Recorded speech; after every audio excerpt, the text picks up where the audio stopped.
ఇప్పుడు ఉదాహరణకి నేను కూర్చోబెట్టి ఎందుకు మనకి పర్యావరణాన్ని పరిరక్షించే అభివృద్ధి ప్రస్థానం అని ఎందుకు మాట్లాడామంటే, ఉదాహరణకి మన అమరజీవి జలవాహిని పేరు పెట్టినప్పుడు నాకు అనిపించింది, గోదావరి నది పారే ప్రాంతాలు ఇవన్నీ. అంటే కరెక్ట్గా 10 అడుగులు తీస్తే నీళ్ళు వచ్చేస్తాయి, మంచి నీళ్ళు. ఇదివరకు ఇష్టారాజ్యంగా తవ్వేశాం. అది మన అవసరాలు కావచ్చు, మన ఆర్థిక అవసరాలు కావచ్చు, మన ఆశ కావచ్చు, వ్యాపార విధానానికి కావచ్చు, ఆదాయానికి కావచ్చు. కానీ ప్రాసెస్లో ఏం చేసామంటే, మనం నీళ్లు ప్రవహిస్తున్నప్పటికీ నీళ్లు తాగలేని పరిస్థితులు పెట్టేసుకున్నాం మన ఆర్థిక ప్రణాళిక. అందుకని ఇప్పుడు ఏం చేస్తున్నాం, మళ్ళీ అక్కడి నుంచి ఒక రిజర్వాయర్ నుంచి నీళ్లు తెచ్చుకొని మళ్ళీ అందరికీ 3,000 కోట్లు 3,000 పైచీలు కోట్లు ఖర్చు పెట్టి నీళ్ళు అందిస్తున్నాం. అంటే మనం మనకి పర్యావరణాన్ని పరిరక్షించుకోలేకపోతున్నాం. మళ్ళీ దానికోసం అదనంగా అంటే మనకి ఎలా ఉందంటే, ఉన్న నీళ్ళని ఉన్న సహజ వనరులను చంపేసుకొని నానా చండాలం చేసేసి మళ్ళీ అప్పుడు ఖర్చు పెట్టే పరిస్థితి. అంటే ఉన్న భూమిని చంపేసుకొని మార్స్కి వెళ్దామన్నట్టు ప్లాన్ లాంటిది. సో మనకున్నది కళ్ళ ముందుది మనం రక్షించుకోలేనప్పుడు, మన కళ్ళ ఉన్నదాన్ని మన దగ్గర ఉన్నదాన్ని మనం పరిరక్షించుకోలేనప్పుడు మనం ఎంతని మనం చేయగలం. అందుకని పర్యావరణాన్ని పరిరక్షించే అభివృద్ధి ప్రస్థానం. అలాగే ప్రాంతీయతను విస్మరించిన జాతీయవాదం అంటే మనం ఎంత జాగ్రత్తగా ఉండాలి అని అనడానికి నేను చాలాసార్లు కొన్ని ట్వీట్స్ చేస్తున్నప్పుడు, ఇది మన రాష్ట్ర సమస్య కాదు కానీ మాట్లాడుతూ ఉంటారు కొంతమంది, నాకు కూడా సలహా ఇస్తారు. అంటే ఉదాహరణకి బంగ్లాదేశ్లో అక్కడ హిందువుల్ని చంపేస్తున్నారు, దీని మీద కూర్చొని ఇప్పుడు నేను ట్వీట్స్ చేస్తుంటే కొన్నిసార్లు, ఇప్పుడు లేదు కానీ కొన్ని సందర్భాల్లో నా దగ్గరికి మనకెందుకు సరే అని అంటారు. అంటే నువ్వు భారత రాజ్యాంగం మన ఎంపీస్ ఉన్నారు, మనం ఉన్నాం, భారతదేశం రాజ్యాంగాన్ని కట్టుబడి మనం ప్రమాణం చేస్తున్నామని చెప్తాం. అలాంటప్పుడు భారతదేశంలో ఉన్న ప్రతి ఇష్యూ మందే. అది ఎందుకు కూడా చెప్తున్నాను, ప్రాక్టికల్ కూడా ఎందుకో చెప్తున్నాను అంటే, ఉదాహరణకి అంటే నేను ఇదేదో ఒక చప్పట్లు కొట్టించుకోవడానికి లేదంటే basically we have to understand this part. గతసారి మనం బందర్కి వెళ్ళినప్పుడు లేదంటే తెనాలికి వెళ్ళినప్పుడు కొన్ని సందర్భాలు మన 2018, 2016లో చాలా మంది ఏం చెప్పేవాళ్ళు అంటే, ఉదాహరణకి గోల్డ్ పార్క్ వెళ్ళాం, మన బందర్లో గోల్డ్ టెక్ పార్క్ అది బందర్లో సిల్క్ రోల్ గోల్డ్ చేసేది. అలాంటి చోట్ల వాళ్ళు ఏమంటారంటే, ఉదాహరణకి మనకి తెనాలి నుంచి వీళ్ళందరూ వచ్చే కూడా చాలా మంది స్వర్ణకారులు వెస్ట్ బెంగాల్ నుంచి చాలా చీప్ లేబర్ వచ్చేస్తున్నారు సార్, మాకు ఉద్యోగాలు పోతున్నాయి, మాకు ఇదివరకు లభించినందుకు ఉపాధి రావట్లేదు. అప్పట్లో మనకు అంత అవగాహన ఎందుకు, ఓకే రాష్ట్రం నుంచి వస్తుంటారు కదా దాని, కానీ ఎందుకు వస్తున్నారు ఏంటని చూస్తే, మనకి బంగ్లాదేశ్లో ఉండే వ్యక్తులందరినీ రోహింగ్యాలో గొడవలప్పుడు అందరిని తరివేస్తే, బర్మాలో కావచ్చు, అంటే మన నేబరింగ్ కంట్రీస్లో ఇంపాక్ట్, అక్కడ ఒక గొడవ జరిగి అక్కడి నుంచి వచ్చే మైగ్రేషన్ ల్యాండ్ లాక్డ్ కాబట్టి వాళ్ళు రకరకాల ప్రాంతాల్లో స్థిరపడిపోయి, అది ఈవెన్ మన బందరు తెనాలికి కూడా వచ్చేసినాయి అవన్నీ. అక్కడ స్థానికంగా ఉన్న ఉపాధి అవకాశాలు కోల్పోతారు. సో అందుకే అలాగే మీరు ఏ సమస్యను తీసుకోండి, ఉదాహరణకి ఇప్పుడు యుక్రెయిన్ వార్ జరుగుతుంది, మనకు సంబంధం ఏంటని అనుకోవద్దు. సడన్గా మన యూరియా పెరిగిపోయింది ధర అంటే యుక్రెయిన్ వార్ వల్ల.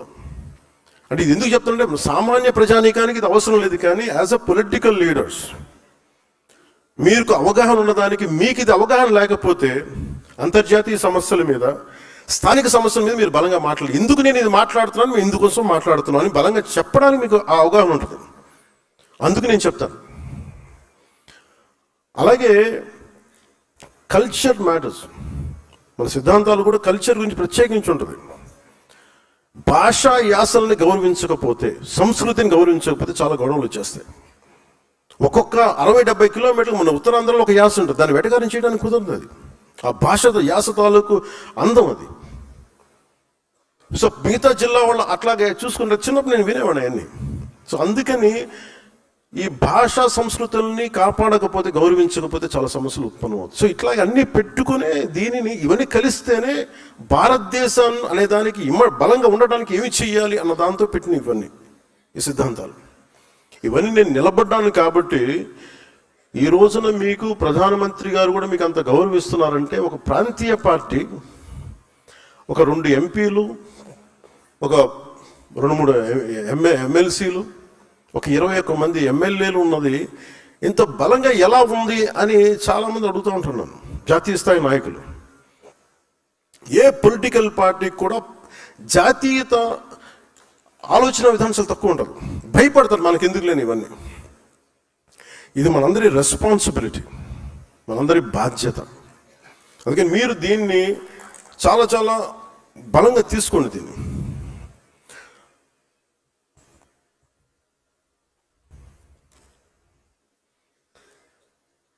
భవిష్యత్తులో మనం ఏం చేద్దాం వీటన్నిటికీ మాట్లాడడానికి ఇంకొక 3.5 years టైం ఉంది. ఇంకా మనం చేయడానికి చాలా ఉంది. మీరు ఏ పదవి కూడా చిన్నది, ఏ పదవి పెద్దది అనుకోకుండా ఉన్న పదవిని మీరు కనుక సమర్థవంతంగా నిర్వహించగలిగితే, మీరు ఇదివరకు విన్నారా ఒక పంచాయతీరాజ్ శాఖ ఇంత బలం ఉంటుందని, ఒక పంచాయతీరాజ్ శాఖ ఇంత కదిలించగలదని? It all depends who takes that role and responsibility with complete commitment. ఇది నాకు వచ్చింది కాదు, మీకు వచ్చింది కూడా. మీరు ఒక మెంబర్ అవ్వచ్చు, డైరెక్టర్ అవ్వచ్చు, చైర్మన్ అవ్వచ్చు. మీరు ప్రతిరోజు ఆలోచించాల్సిందే ఏం చేయగలం. ఉదాహరణకి మాల కార్పొరేషన్ చైర్మన్ గతంలో అంబేద్కర్ మనకి విదేశ దానికి ఆపేశారు, లేదంటే ఇంకోటి ఆపేశారు, ఇంకోటి జరగట్లేదు. ఈ మాల కార్పొరేషన్ సంబంధించి మన విద్యార్థులకి, యువతకి మనం ఏం చేయాలి? చైర్మన్ గారు కూర్చొని, పెద్దపూడి విజయ్ కుమార్ గారు కూర్చొని ఆలోచించాం. ఒకసారి డబ్బులు కనిపించవు, డబ్బులు లేవని, ఫర్నిచర్ కూడా లేదని కొన్ని పరిస్థితులు కొన్నిసార్లు ఉంటాయి. ఇప్పుడు కుర్చీలు, టేబుల్స్ తప్ప ఏమి లేవు. కానీ ఏదైనా సరే వ్యక్తే వ్యవస్థ నిర్మిస్తాడు, వ్యవస్థ వ్యక్తులు నిర్మిస్తుంది. ఈ రోజున ఒక వ్యక్తి వచ్చి నిర్మించాడు జనసేన, అది ఈరోజు వ్యవస్థ అయింది. రేపు వ్యవస్థ వ్యక్తులు నిర్మించాడు.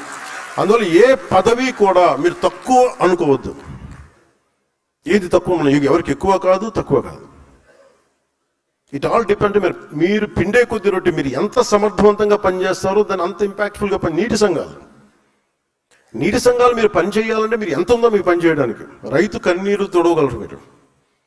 అది కానీ మీరు పెట్టుకున్నారంటే చాలా చాలా అద్భుతం. మన ఈ మధ్యన అంటే ఇంకోటి, పొద్దునే మీటింగ్ అంటే జస్ట్ నేను ఎంత బాధ్యతగా ఉన్నాను చెప్పడానికి మీకు చెప్తున్నాను. ఒకటి, మీరు ప్రతి నాయకుడికి బాధ్యత తగ్గించాల్సిన అవసరం ఉంది.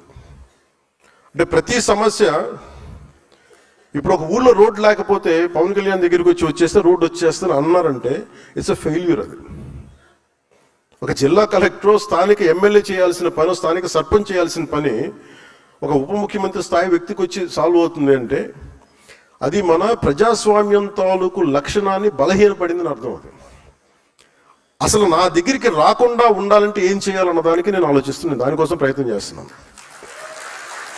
అంటే ఒక ఆడపిల్ల వచ్చి, ఒక చూపు సరిగ్గా లేని ఆడబిడ్డ ఇండియాని రిప్రజెంట్ చేస్తూ వచ్చి ఆ పాప అడిగింది, మా ఊరికి రోడ్డు ఏమని. అది ఎవరిని అడగాలి? నన్ను కాదు అడగాల్సింది. నిజంగా ఇంపాక్ట్ఫుల్గా గవర్నెన్స్ ఉంటే, అంటే ఇప్పుడు కాదు, ఒక 5 సంవత్సరాలని కాదు, గత దశాబ్దాలుగా మనం ఏం చేస్తున్నామంటే ప్రజాస్వామ్యం తాలూకు స్ట్రక్చర్ని వీకెన్ చేస్తున్నాం. నాయకుడు ఇంపార్టెంట్ అయిపోయాడు, వ్యవస్థను చంపేస్తున్నాం. అది మారాలి. అంటే ఎందుకు అంటే నాకు చాలాసార్లు నేను నక్సల్ గురించి మాట్లాడుతాను. ఎందుకు మాట్లాడతానంటే నాకు ఇంతమంది ఎందుకు వెళ్ళిపోయింటారు ఈ అడవుల్లోకి నాకు అర్థం కాదు ఇప్పుడు. అంటే ఎంత కోపం ఉండాలి వీళ్ళకి. ఆ కోపం ఎక్కడికి పోదు. మనం ఆపరేషన్లు చేయండి, ఇంకోటి చేయండి, కగారు చేసినా కానీ అది ఇంకో ఫామ్ తీసుకుంటుంది అది. సో దానికి ఏం మారాలి? దాని అల్టిమేట్ మంది ఏంటి? Correction in democracy. What is a correction in democracy? అంటే accountability in democracy, responsibility in democracy. అది చిన్న పదవా పెద్ద పదవా అని కాదు. కోపం ఎక్కడికి పోద్ది? నేను అందుకని తపన పడుతున్నాను ఈరోజు, నా కోసమో, నా పిల్లల కోసమో, మన కోసం కాదు. నేను తపన పడుతుంది. చూస్తుండగా పాడైపోతుంది మన ఈ ప్రజాస్వామ్య వ్యవస్థ అని అనిపిస్తుంది. అంటే మన కళ్ళ ముందు ఒకడు కూర్చొని ఒక మాజీ ముఖ్యమంత్రి గారి సతీమణిని ఇష్టారాజ్యంగా తిడితే మనం ఏమి చేయలేని నిస్సహాయ స్థితిలో ఉన్నామంటే భయం వేసింది నాకు. అంటే ఎలయన్స్ తాలూకు ఎందుకు పెట్టామంటే రేపొద్దున ఎదురింటోడి జరుగుతుంది మన సంబంధం లేదు, పక్కింటోడి జరుగుతుంది మన సంబంధం. రేపొద్దున ఇంట్లో వచ్చి కూర్చుంటుంది, అప్పుడు ఎవడు రాడు.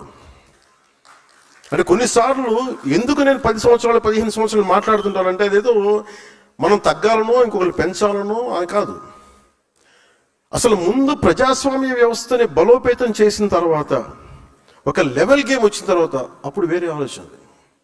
Till then I want the strength in alliance.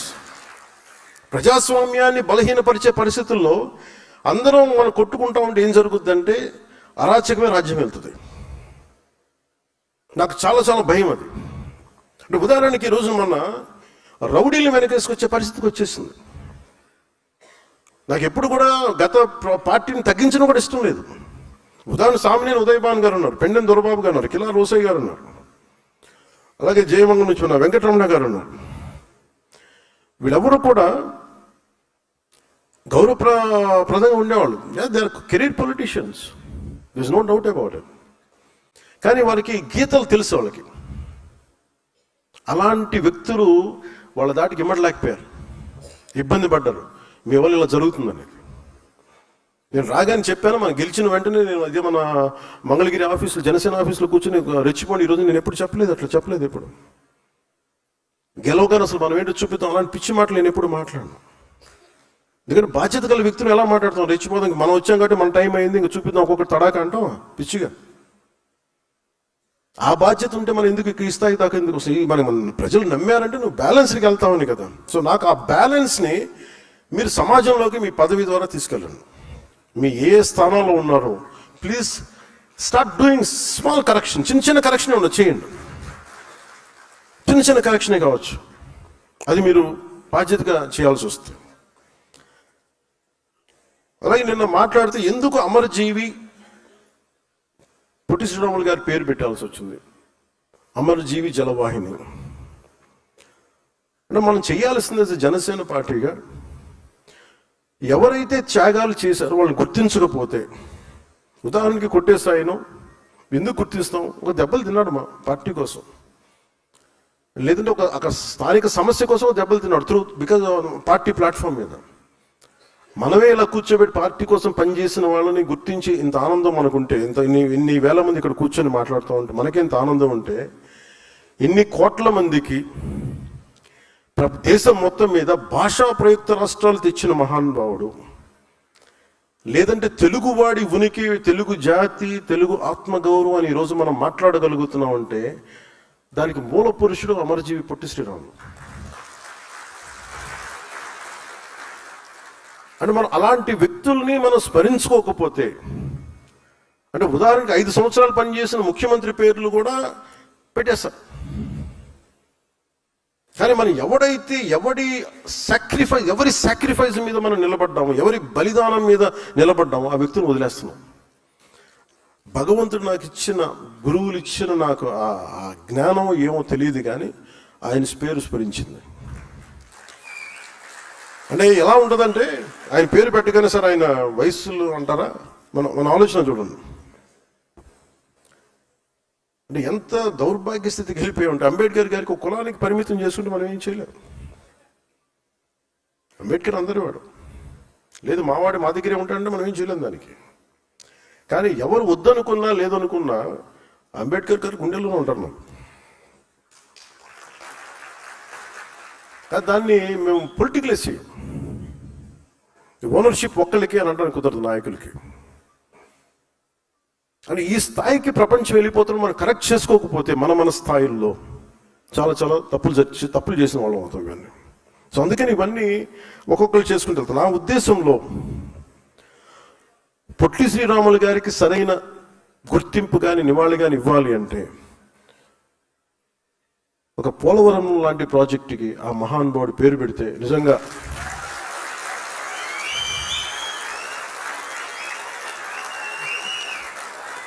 ఎందుకంటే అంటే భాషా ప్రయుక్త రాష్ట్రాలు తెచ్చినవాడు, ఆకలితో అలమటించినవాడు. అంటే పోలవరం ప్రాజెక్ట్ అంటున్నాం, కానీ అలాంటి నాకు అనిపించింది ఒక చిన్నపాటి 2 మండలాలకు ఒక జిల్లాకు వచ్చే దానికి కాదు దీనికి పెద్ద పేరు పెట్టాలంటే ఒకసారి ఇలాంటి ప్రతిపాదన అంటే ఇది నా ఉద్దేశం. ఇది కూటమి ప్రభుత్వం కాబట్టి నా ఒకటి ఉద్దేశం పనిచేయదు. ఇక్కడ అందరి చాలా మంది సమగ్ర కొన్ని కోట్ల మంది కూర్చొని ఎవరెవరి ప్రతినిధులు తీసుకొని నా కోరిక, ఇది నా లోపల ఉన్న కోరిక, పోలవరానికి అమరజీవి పొట్టి శ్రీరాములు గారి పోలవరం ప్రాజెక్ట్ అంటే నాకు చాలా గొప్ప మాట. అది కుదురుతుందో లేదో మనకు తెలియదు, కానీ బట్ నాకైతే కోరిక.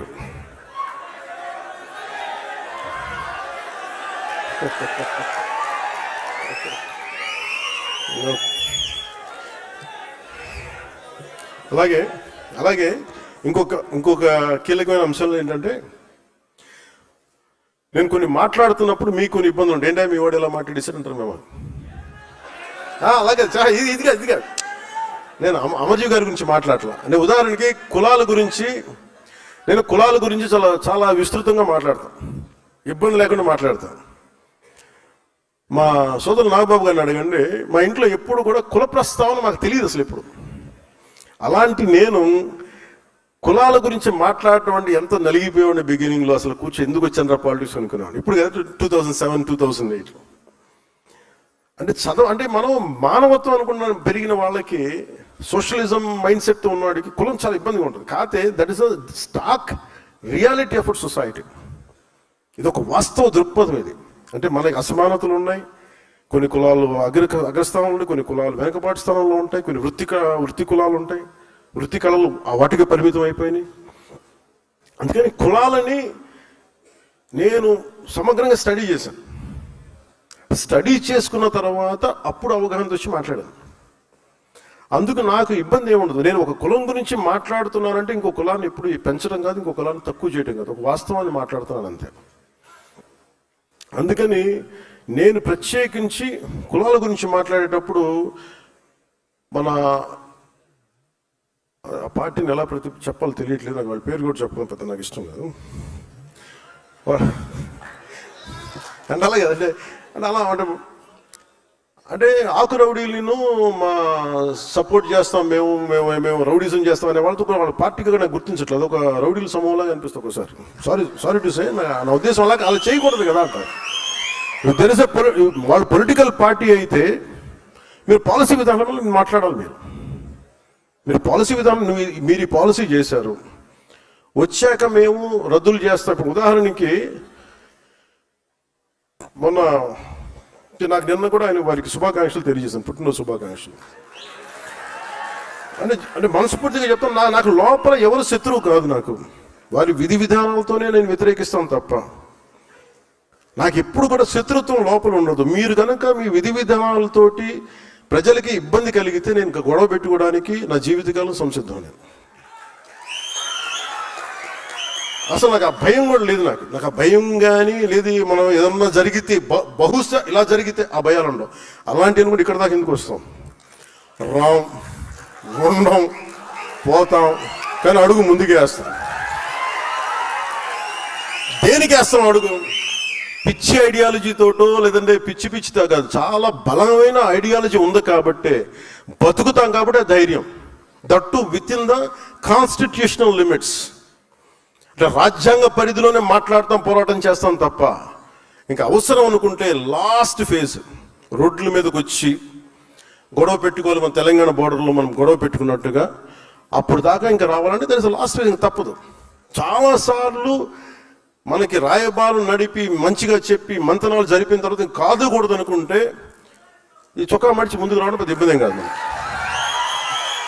అంటే ఎందుకంటే that is a last option. అది ఆఖరి అస్త్రం. అది ఆఖరి అస్త్రం వరకు నువ్వు కూర్చొని ఎంత సయోధ్యతోటి ఎంత సముచితంగా మాట్లాడతావో అన్న దాని మీద నీ స్థాయి ఉంటుంది. యాజ్ ఎ లీడర్స్గా నేను మీకు ఇచ్చేది బాధ్యత. మీరు తెలుసుకోవాల్సింది ఇది. మీరు గొడవ పెట్టుకోమని నేను ఎప్పుడు చెప్పట్లేదు రోడ్ల మీద, కానీ మీరు ఆర్గ్యుమెంట్ చేయండి, డిబేట్ చేయండి with in the frame work of proper language, అందరికీ ఆమోదయోగ్యమైన భాష. అలాగే పొద్దునే నేను గౌరవ ముఖ్యమంత్రి నారా చంద్రబాబు నాయుడు గారికి ఒక క్యాబినెట్ మీటింగ్లో మాట్లాడుతూ ఆంధ్రప్రదేశ్కి అభివృద్ధి గురించి అన్ని మాట్లాడుతూ మేజర్గా టూరిజం పాలసీ గురించి వచ్చింది. టూరిజం ఎక్కువ మందికి ఉపాధి అవకాశాలు ఇస్తుంది, దీనికి ఏం చేయాలని మాట్లాడుతున్నప్పుడు నేను వారికి తెలియజేశాను. నేను కొంత మిగతా అంటే నాది టూరిజం, నాది ఎక్కువ టూరిజం నా దాంట్లో కూడా వస్తుంది. అలాగే పంచాయతీరాజ్ కూడా కొన్నిసార్లు అవసరం అవుతుంది టూరిజంలో. అందుకని నన్ను దానికి మాట్లాడుకున్నప్పుడు ఆయన ఒక కమిటీని చేశారు. ఆ కమిటీకి నేను చైర్మన్. ఆ టూరిజం అది ఇందాకే మీటింగ్ జరిగింది. గౌరవ మంత్రులు రామనారాయణ రెడ్డి గారు, R&B మినిస్టర్ గారితో. ఇవన్నీ మేము సమిష్టిగా మేమందరం కూర్చొని మాట్లాడుతున్నప్పుడు ఒక మాట చెప్పాను. చాలా ప్రతిపాదించారు, ఇక్కడ బాగుంటుంది అలా బాగుంటుంది అంటే. అన్నిటికంటే కూడా నేను చెప్పింది primarily law and order is very essential tourism to prosper and develop. అంటే ఉదాహరణకి ఢిల్లీ నుంచి ఒక ఆడపిల్ల బైక్లో ఏదో వచ్చింది ఒక 3 వారాల క్రితం, శ్రీశైలం వెళ్ళింది. శ్రీశైలం వెళ్తే ఆవిడ ఏముంటుందని మోటార్ రైడ్ బ్లాగర్ అంట, అంటే మోటార్ రైడ్ చేస్తూ బ్లాగింగ్ చేసుకుంటారు. మన శ్రీశైలం వెళ్తే అక్కడ రూమ్ ఇవ్వలేదు. ఎందుకు ఇవ్వట్లేదు? మేము ఆడపిల్లలకి, ఒంటరి ఆడపిల్లలకి ఇవ్వము. ఆవిడ పోలీస్ స్టేషన్కి వెళ్తే ఎందుకు ఇవ్వరు మాకంటే, మేము అంత ఇది పాలసీ ఇక్కడ, మేము ఇవ్వడం అని చెప్పాము. అది నా దృష్టిలోకి వచ్చింది. అది చాలామంది సామాజిక మాధ్యమాల్లో మీరు ఒక ఆడపిల్లకి మీరు ఎలా ఇవ్వరు అది అని చెప్పి మాట్లాడుతూ, నేను ఆ అమ్మాయిని మళ్ళీ మన ఆఫీస్ ద్వారా పిలిపించి మన కనకదుర్గమ్మ గుడి దగ్గర నుంచి తిరుపతి దర్శనం చేయించి మన శ్రీశైలం మల్లన్న దర్శనం చేసి పంపించాను. ఇది నా ఉద్దేశం ఏంటంటే ఇది మొదటి స్టెప్. మీకు ఇక్కడ అంటే మనం చూడాలని మన ఇంటికి అతిథి వచ్చినప్పుడు మనం గౌరవించాల్సిన పరిస్థితి, గౌరవించడం మన సంస్కారం. అందుకు మరి ఏంటి ఇబ్బంది ఉందంటే పాలసీ లోపాలు ఉన్నాయి. ఒంటరి ఆడపిల్ల వస్తే బయటికి వెళ్ళకూడదు, ఇంకా ఒక భయపెట్టే సమాజం అది. ఒంటరి ఆడపిల్ల వస్తే అనుమానాస్పదంగా చూస్తారా, ఇలాంటి మానుకోవాలి. దానికి ఒక tourism policy, safety tourism policy అయితే రావాల్సింది అనేది నేను చాలా ఖరాఖండిగా చెప్పాను ఈ రోజున. దీంట్లో గౌరవ ముఖ్యమంత్రి గారు కూడా పదే చెప్పేది సింగపూర్ తరహా అభివృద్ధి, సింగపూర్ తరహా అభివృద్ధి అని. మీరందరూ అర్థం చేసుకోవాల్సింది కూడా, సింగపూర్ తరహా అభివృద్ధి రావాలి అంటే సింగపూర్ తరహా పాలన చాలా చాలా అవసరం. Lee Kuan Yew, former prime minister, late prime minister, ఆయన సొంత మనుషులను కూడా స్పేర్ చేయలేదు, స్నేహితుని కూడా.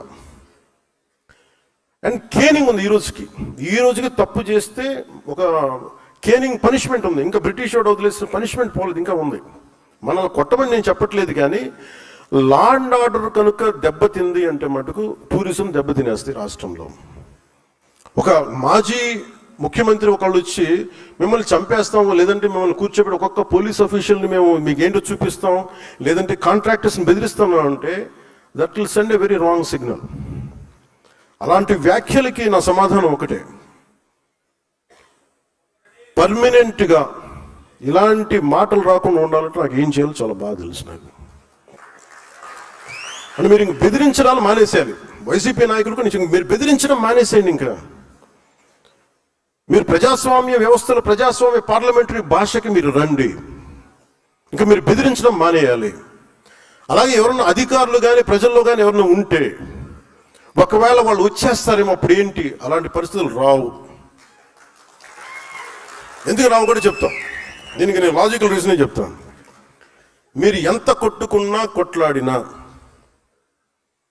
మీ ఓట్ శాతం సర్టన్ తగ్గుద్దా పెరుగుద్దా, మీరు కాబట్టి ఇంకొకరికి వెళ్తుంది ఆ పార్టీ, ఆ ఓట్ బ్యాంక్. కానీ నేను ప్రత్యేకించి నా కంఠంలో ప్రాణం ఉన్నంత వరకు ఆంధ్రప్రదేశ్కి, తద్వారా భారతదేశాన్ని సమగ్రతకి భంగం వాటిల్లకుండా చూసుకునే బాధ్యత, దానికోసం ఎన్ని ఎత్తులైనా వేస్తాం. అవసరమైతే అంటే అందుకనే చెప్తున్నా, మీరు ఆ భాషను వదిలేయండి. మీరు గొప్పగా మీరు వెళ్ళండి, నాకే ఇబ్బంది లేదు. కానీ మీరు రౌడీలను వెనకేసుకొస్తాం, గంజా చేసే వాళ్ళని మేము వెనకేసుకొస్తాం. తెనాల్లో గంజా రౌడీలను పోలీసులు పెడితే వీళ్ళు వాళ్ళకి మద్దతుగా పోలీసులకి వెళ్ళారు, వీళ్ళు మన జ్యుడిషియరీకి వెళ్ళారు, న్యాయ వ్యవస్థకి. న్యాయ వ్యవస్థని ఈ రోజున ఏదైనా చేద్దాం పోలీసులు ఇబ్బంది పడతాం సార్, చేస్తే మళ్ళీ పోలీసు మనకి కేసులు పెడతారేమోనని, జ్యుడిషియరీ కేసులు అవుతాయేమని, జ్యుడిషియరీ మేము సమాధానం చెప్పాల్సి వస్తుందని. మరి లా అండ్ ఆర్డర్ మరి ఎలా హ్యాండిల్ చేస్తాం? మరి ఒకవైపు ఏమో జ్యుడిషియరీలో ఢిల్లీ హైకోర్టు అయితే, నా రిమెంబర్, నాకు సరిగా ఎగ్జాక్ట్ డేట్ గుర్తులేదు, కానీ ఒక ఢిల్లీ హైకోర్టు జడ్జి ఒక ఆయన మాట్లాడింది, ఒక రేప్ జరిగితే అంగచ్ఛేదం చేయండి వాడు చేసిన వాడికి, అంత కోపం వచ్చేసింది ఆయనకి.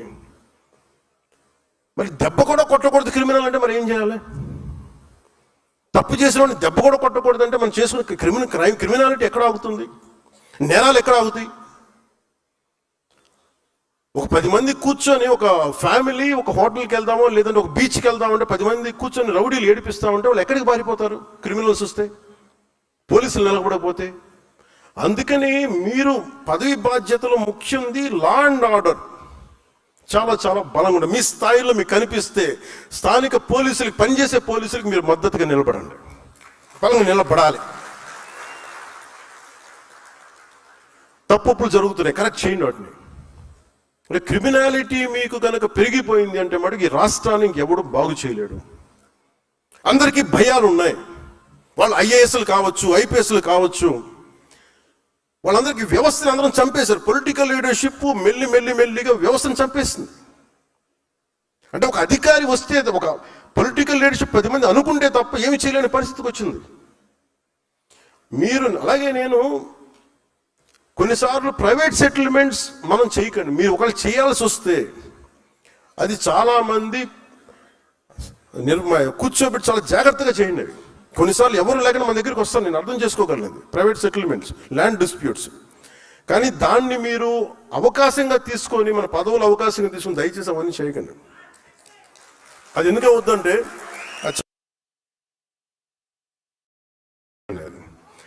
అది ఎందుకు అది ఏమైపోతుందంటే మళ్ళీ మనకి ఉన్నామా, మీరు కూర్చోండి, అది ఏం జరుగుద్ది అంటే మనం కనుక మనం కనుక కరెక్ట్ చేయకపోతే మనకిను ప్రీవియస్ గవర్నమెంట్కి తేడా ఏముంటుంది అది మీరు ఆలోచించండి. ఈ రోజున మీకోసం చొక్కాలు చించుకొని రోడ్ల మీద ఆడపిల్లలు ఇబ్బంది పడి వచ్చి ఓట్లు వేసినందుకు మనం కృతజ్ఞతగా మనం వారికి ప్రజలకి నిలబడకపోతే మనందరం తలదించుకోవాల్సి వస్తుంది. నేనైతే తలదించుకోను. నా పార్టీని మొత్తం ప్రజలకి, నేను ప్రజల సమస్యను నేను వినదలుచుకున్నాను. వారి సమస్య కోసమే, వారి అవసరం మేరకే నేను ఉంటాను. నాకు పార్టీ కంటే కూడా ప్రజలు చాలా, భద్రత చాలా ముఖ్యం నాకు. కూర్చోమా కూర్చో.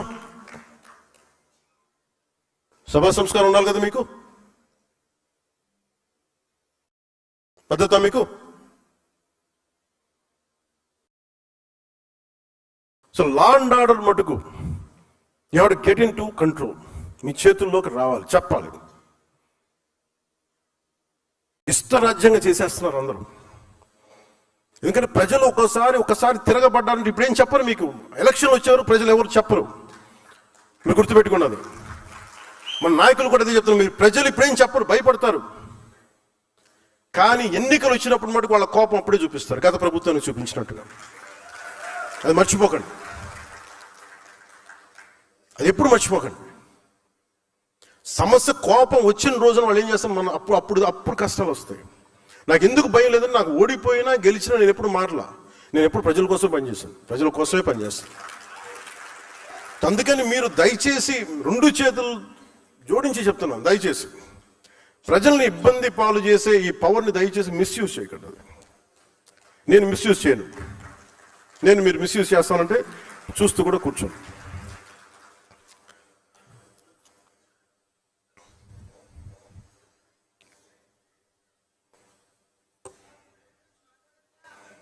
నేను మాట్లాడాలి, మీరు వినాలి. మీరు మాట్లాడే సందర్భం వస్తుంది. ఇది మాటామంతి కార్యక్రమం, లేదంటే జనవాణి కార్యక్రమం అంటే మీరు లెటర్లు ఇవ్వండి ఇటు సైడ్ నుంచి, లేదంటే మాటామంతి. అంటే ఇది పదవి బాధ్యత, ఇది కూడా చాలా ముఖ్యం కదా. పదవి బాధ్యత ఇదే కదా, ఎప్పుడు మాట్లాడాలి, సందర్భోచితంగా ప్రవర్తించాలి కదా, సందర్భానుసారం మాట్లాడాలి కదా. అలాగే కొన్నిసార్లు నాకు ఏం చెప్తున్నారంటే కల్చర్ గురించి మాట్లాడు. ఉదాహరణకి మొన్న టీటీడీ నుంచి నిధులు మన కరీంనగర్ కొండగట్టు ఆంజనేయ స్వామికి వాళ్ళు ఇవ్వడం జరిగింది. దేవుడు తెలంగాణ దేవుడు, ఆంధ్ర దేవుడు అలా ఉంటారా? తెలంగాణ వెంకటేశ్వర స్వామి, ఆంధ్ర వెంకటేశ్వర స్వామి, అలాగే తెలంగాణకు మన తమిళనాడుకు సుబ్రహ్మణ్య స్వామి, ఆంధ్రాకు మన మోపిదేవి సుబ్రహ్మణ్య స్వామి, అందరూ ఒకటే. రకరకాల స్థానాల్లో నమ్మకాలను బట్టి ఉంటారు. ఇవన్నీ అంటే మీకు ప్రాంతీయతను విస్మరించడం అంటే ఇవన్నీ కూర్చోబెట్టి మీకు మానసిక స్థాయి పడిపోయే కొద్దీ ఇలాంటివి ఎత్తుకుంటే కొన్నిసార్లు తప్పులు ఉంటాయి, తప్పులు కరెక్ట్ చేసి ముందుకెళ్ళాలి తప్ప అక్కడ ఆగిపోకూడదు. మిగతా వాళ్ళు ఎవరైనా మాట్లాడితే మీరు అలాంటి డిబేట్స్ మీరు వెళ్ళకండి. పదవి బాధ్యత కింద చెప్తున్నా, అలాంటి డిబేట్స్కి మీరు వెళ్ళకండి అని ఇవన్నీ ఎందుకంటే భగవంతుడిది హైందవ ధర్మం ప్రపంచంలో ఏ మూల ఎక్కడ ఉన్నా సరే ఇది అందరిది. ఇది అలాగే తిరుపతి బాలాజీకి డబ్బులు రిలయన్స్ అంబానీ గారి దగ్గర నుంచి మొహరుములు, ఇందాక నిన్న చెప్పిన ఢిల్లీ నుంచి ఒక ఆడబిడ్డ కూడా వచ్చి హుండీలో డబ్బులు వేస్తారు. ఆ డబ్బులు ఎక్కడికి వెళ్ళాలి ఏంటి అనేది స్వామివారి అది వారిష్టం. అది ఆయన ఎవరి ద్వారా నోటు పలికిస్తారు, ఎవరి ద్వారా చేయిస్తారో అది ఆయనది, అది మనకు సంబంధం లేదు. అందుకని ఇది అంటే ఇలాంటి వివాదాల్లో మీరు అనవసరంగా వెళ్ళకండి, నా ఉద్దేశం అది చెప్పడానికి కారణం. అలాగే అంతర్వేది రథాలు కానీ, ఎందుకంటే సెన్సిటివిటీ ఇంకో ఈ మధ్యన ఏమైపోయిందంటే కులాల మధ్య చాలా ఇబ్బందులు అయిపోతున్నాయి. నేను పిఠాపురం చిన్నపిల్లలు కులాలతోటి మాట్లాడేసుకుని వాళ్ళు ఎవరో వెళ్ళి ఇంటర్వ్యూలు చేశారంటే ఇవన్నీ మాట్లాడుతుంటే ఇంత చండాలం అయిపోయారండి మనుషులు అనిపించింది నాకు. నేను చిన్నప్పుడు చదువుకున్న స్నేహితుడు ఎవరో ఏంటో తెలియదు, ఏ కులమో తెలియదు. అందరం రీజనబుల్ స్కూల్స్లో చదువుకున్నాం. ఎక్కడ కూడా మా పక్క స్నేహితులు ఏ కులం అని తెలియలేదు. ఒకవైపు ఏమో అంబేద్కర్ గారి పేరు చెప్పి అనైలేషన్ ఆఫ్ క్యాస్ట్, కుల నిర్మూలన మాట్లాడతాం, ఇంకోవైపు కులాన్ని ఎగదోస్తూ ఉంటాం. BC schools, BC social welfare, SC ST welfare అని మనమే విడగొట్టి ఇవన్నీ చేస్తుంది జరగవా? అసలు పిల్లలకి కులం లేకుండా చేయవచ్చు కదా ముందు. అసలు ఒకటే స్కూల్ ఎందుకు పెట్టకూడదని ఆలోచన వెళ్తూ ఉంటుంది. ఎవరికి ఆలోచన అసలు నేను పెడదామా లేదా అంటే ఒకసారి మాట్లాడాల్సి వస్తుంది. ఎందుకు పబ్లిక్ డిస్కోర్స్లో మాట్లాడుతున్నా అంటే before I speak in cabinet I want this to be in public discourse. SC ST schools అని పెడతారు, బీసీ స్కూల్స్ అని పెడతారు. అంటే మీరు చిన్నప్పుడు వేరు చేస్తుంది కదా సొసైటీ. అంటే మీరు వేరు, మేము వేరు. పిల్లలందరూ కనీసం పిల్లలకైనా మన చండాలం, మన దరిద్రం మనందరికి వచ్చేసింది అనుకుందాం, మనం మార్చుకోవట్లేదు. అట్లీస్ట్ పిల్లలన్నా చేయాలి కదా. మన మధ్యన ఎవరు హైకోర్టు జడ్జి, మన సుప్రీంకోర్టు జడ్జి ఎవరు మాట్లాడుతారు, హైకోర్టు జడ్జి థింగ్ ఉత్తరప్రదేశ్, ఈ కులాలకి మిగతా కులాల నుంచి పెళ్లి చేస్తే బాగుంటుంది, వాళ్ళ అమ్మాయిని ఇట్లా ఇచ్చి పెళ్లి చేస్తే అసలు ముందు అక్కడ దాకా ఎందుకు వెళ్తారు? పెళ్లి అనేది వాళ్ళ ఇష్టం, అది ఎవరిని చేసుకోలేదు వాళ్ళ ఇష్టం. అది కనీసం మన చేతిలో ఉంది స్కూల్స్ కదా. స్కూల్స్లో కూడా మనం చేయలేకపోతున్నప్పుడు ఇంకా కరెక్షన్ ఎప్పుడు మా కుల నిర్మూలన అనేది జరగదు ఇప్పటికీ. నాకు అందుకు అనిపించింది అలాంటి ఉండబట్టి ఈ రోజున రెచ్చిపోయి ఎవడు పిఠాపురంలో మాట్లాడుతూ ఉంటే పిల్లల మధ్య మాట్లాడుకునే మాట అది ఇద్దరు విభిన్నమైన కులాల నుంచి మాట్లాడుతున్న సమాజం విచ్ఛిన్నం అయిపోతే బతుకుతూ చెప్పండి. అంటే ఇవన్నీ ఎందుకు చెప్తున్నానంటే మీ స్థాయిల్లో యు ఆర్ ఎక్సలెంట్ లీడర్స్. అన్ని నా దగ్గరికి వచ్చి నా నెత్తి మీద పడేస్తే నేనేం చేయలేను, భుజాలతో అట్లస్ గాడిలో కుంగిపోతాను. మీరు కూడా కొంత బాధ్యత బరువు పంచుకోమని నాకు విన్నపం. నాకు మొత్తం నా మీద వేసేసి మా ఊర్లో రోడ్డు లేదండి నువ్వు చేసి కాబట్టి మాకు ఇక్కడ మా ఇంట్లో అంటుతో ఉంటాక ఎవరు లేరు, కొంచెం వచ్చి అంటుతో అండి ఇక్కడికి వెళ్తుంది. అలాగే అది ఎక్కడో చోట మీరు పదవి బాధ్యత మీరు కూర్చొని మీరు కన్ను వలేసి ఏం బాగుందా ఏం జరుగుతుంది అట్లా కాదు. బాధ్యత తీసుకోండి, కొంచెం బాధ్యత తీసుకోండి. ఇలాంటి సమస్య వచ్చినప్పుడు చాలా సమర్థవంతంగా మీ వాదన వినిపించండి, తిట్లు లేకుండా బూతులు లేకుండా. ఇదొకటి మీకు మీ దృష్టికి తీసుకుతలుచుకుందాం.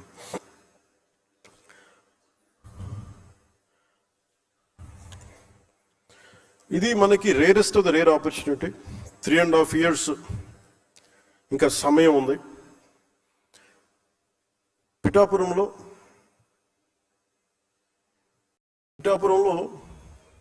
ఒక ఎక్సైజ్ స్టార్ట్ చేశాను.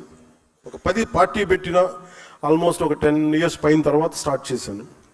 అందరూ అంటున్న వాళ్ళు మీకు బూత్ కమిటీలు లేవు, మీకు వార్డు కమిటీలు లేవు అంటే అసలు ముందు నడవాలి కదా. పార్టీ నడిపిన తర్వాత జనం వచ్చిన తర్వాత పెడతాం. ఏమీ లేకుండా ఎక్కడి నుంచి వస్తే అందరూ రాత్రి పుట్టేశారా? లేదంటే కాంగ్రెస్ పార్టీ సడన్గా వైఎస్ఆర్ కాంగ్రెస్ పార్టీ అయిపోతే వాళ్ళకు ఉంటుంది అది. మాకు అలా కాదే, మా పంట మేము వాళ్ళకు ఉంటాయి. వాళ్ళ నాన్నగారు ముఖ్యమంత్రులు ఉండొచ్చు, బాబాయిలు ఇంకోలా ఉండొచ్చు, తర్వాత చంపేది వేరే విషయం అనుకోండి. మనకు అలాంటి పరిస్థితులు లేవు కదా. అన్నీ మనం వండుకోవాలి, మనమే గంజి వార్చాలి, మనం అన్నీ చేసుకోవాలి, మనం దాంట్లో పోపు మనం వేయాలి, టైం పడదు దానికి. అందుకని ఈ మూమెంట్ మన పిఠాపురంలో ప్రారంభించాం. ముఖ్యంగా పార్టీ పదవుల్లో నేను చాలా స్పష్టంగా ఏం చేశానంటే organisation is different. Janasena organisation బిల్డింగ్కి జనరల్ సెక్రటరీగా రామ్ తల్లూరి గారిని పెట్టాం. ప్రత్యేకించి వారిని ఎందుకు పెట్టామంటే హిజ్ ఆర్గనైజేషనల్ బిల్డింగ్ స్కిల్స్ ఉన్నాయి ఆయనకి. ఆయన పంపించి పిఠాపురం పంపించి ఆ మోడల్ మిగతా మీ నియోజకవర్గాలు మీరు కూడా చేయాల్సి ఉంది అందుకని చెప్తున్నాను. దాదాపు 53 గ్రామాల్లో 51 గ్రామాలకి అన్ని వార్డుల కమిటీలు నియమించేసాం, అన్ని ఇంక్లూడింగ్ బూత్ కమిటీలతో సహా. ఎట్లా చేసాం? అది నాకు నచ్చిన వాళ్ళు లేదంటే మన నాయకులు నచ్చిన వాళ్ళే పెట్టలా. 10 మంది జన సైనికుల్ని, స్థానికంగా ఉండే వీరమహిళలందరూ కూర్చోబెట్టి మీకు ఎవరు కావాలి మీ నాయకుడు ఎన్నుకోండి అంటే చాలా వరకు అసలు ఏకపక్షంగా మాకు ఈ వ్యక్తి ఉంటే సరిపోతుందని వచ్చిన గ్రామాలు ఉన్నాయి. లేదు కొంచెం ఓటింగ్ అంటే ఓటింగ్ పెట్టుకున్న గ్రామాలు, చాలా ప్రజాస్వామ్య పద్ధతిలో డెమోక్రటిక్ మీన్స్లో చేశాం. ఇది ప్రతి నియోజకవర్గానికి ఇది ఒక మోడల్ అవ్వాలి. ఇవన్నీ ఎందుకు చేస్తున్నాం అంటే మీరు రేపు స్థానిక సంస్థల్లో మీరు బలంగా నిలబడాలి అంటే మీరు ఇప్పటి నుంచి చేసుకోకపోతే స్థానిక సంస్థల్లో మనం పోటీ చేసే సీట్లు మీరు బలంగా నిలబడలేరు. మీరు సెకండ్ ఇన్ ఫీల్డ్లో అయిపోతారు, జాగ్రత్త. అందుకని చెప్తాను, మీరు కంపల్సరీగా చేయాలి. అలాగే ఈ పోటీ చేయాలనుకునే వారికి స్థానిక సంస్థల స్వరూపం, వాటి ద్వారా చేయగలిగే సేవ, అభివృద్ధి గురించి తెలుసుకోవాలి. అలాగే పంచాయతీ వ్యవస్థని బలోపేతం చేస్తున్నాం, సర్పంచుల గౌరవాన్ని పెంచుతున్నాం.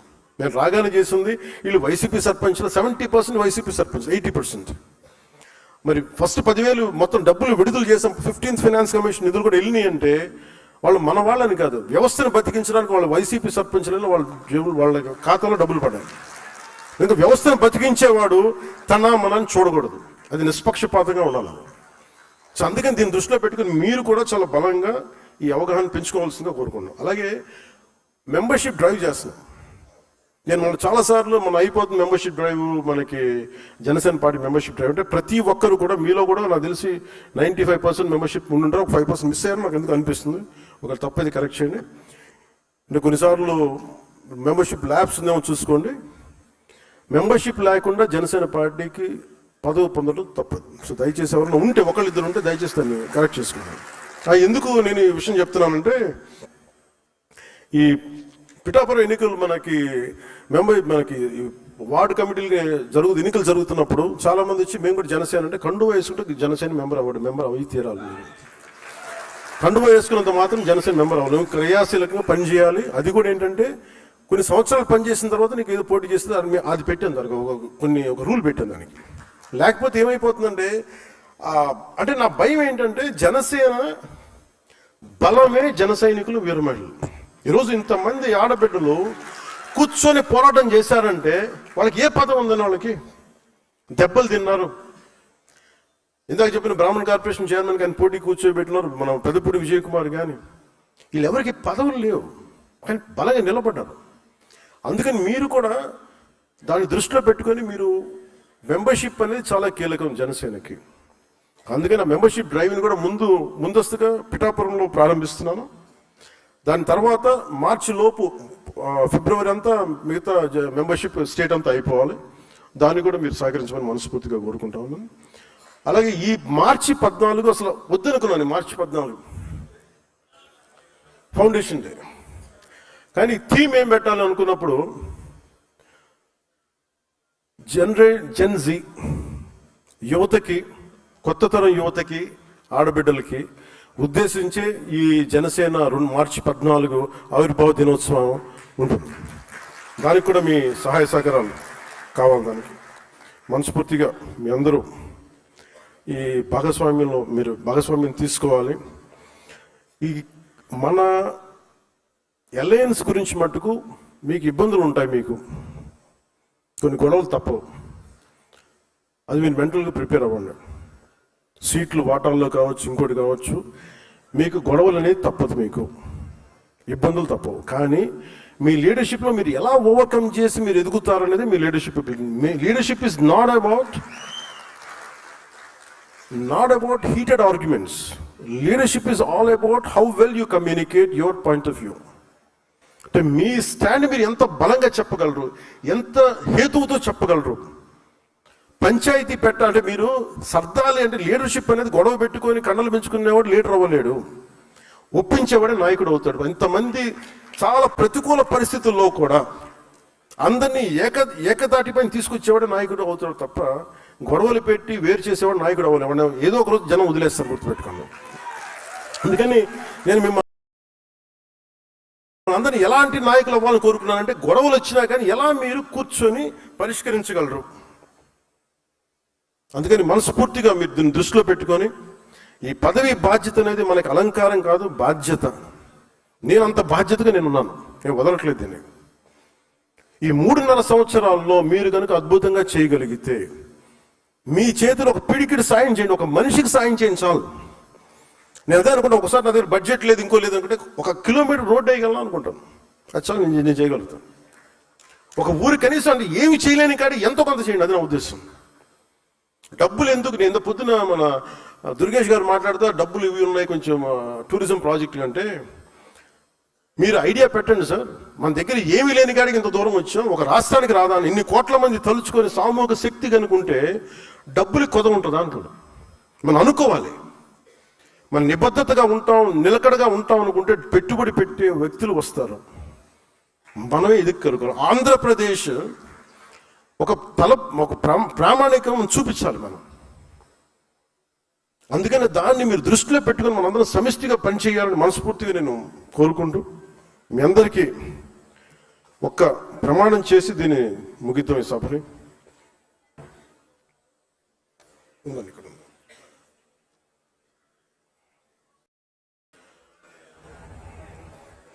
అమ్మ ఒక్క నిమిషం. మీరు అమ్మ, మీరు అది ఎవరి అప్లికేషన్ ఇచ్చారు కదా, అది ఇవ్వండి ప్లీజ్.